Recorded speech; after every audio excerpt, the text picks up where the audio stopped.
నటించిన OG cinema విడుదలకు సిద్ధమవుతున్న వేళ ఆంధ్రప్రదేశ్ ప్రభుత్వం తీసుకున్న నిర్ణయం పెద్ద చర్చకు దారితీసింది. ఈ సినిమాకు టికెట్ ధరలు పెంచుతూ ప్రభుత్వం ఉత్తర్వులు జారీ చేయగా దీనిపై రాజకీయ వర్గాల్లో అభిమానుల మధ్య తీవ్ర వాదోపవాదాలు నడుస్తున్నాయి. OG cinema benefit show ticket ధరను ఏకంగా ₹1000గా నిర్ణయించారు.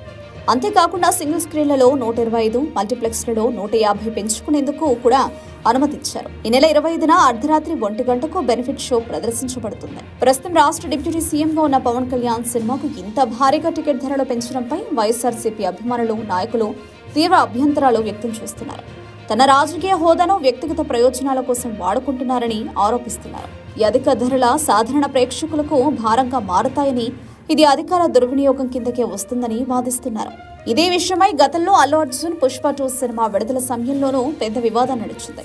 అప్పుడు వైఎస్ఆర్సీపీ ప్రభుత్వం టికెట్ ధరలు పెంచడానికి అనుమతి ఇవ్వలేదని, అందుకే బన్నీ అభిమానులు విపక్షాల ప్రభుత్వంపై తీవ్ర విమర్శలు గుప్పించారు.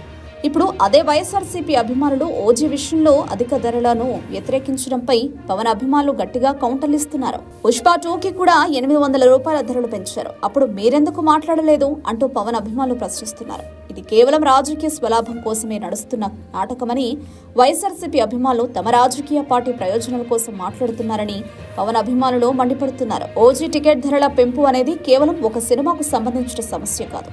ఇది రాజకీయంగా, ఆర్థికంగా పెద్ద చర్చకు దారితీస్తుంది. ఒకవైపు పవన్ కళ్యాణ్ హోదాను దుర్వినియోగం చేస్తున్నారనే ఆరోపణలు వస్తుంటే, మరోవైపు అభిమానుల మధ్య పాత వైషమ్యాలు మళ్లీ బయటపడుతున్నాయి. ఈ వివాదం ఓజీ సినిమా విడుదలకు ముందు ఇంకా ఎంత దూరం వెళుతుందో చూడాలి.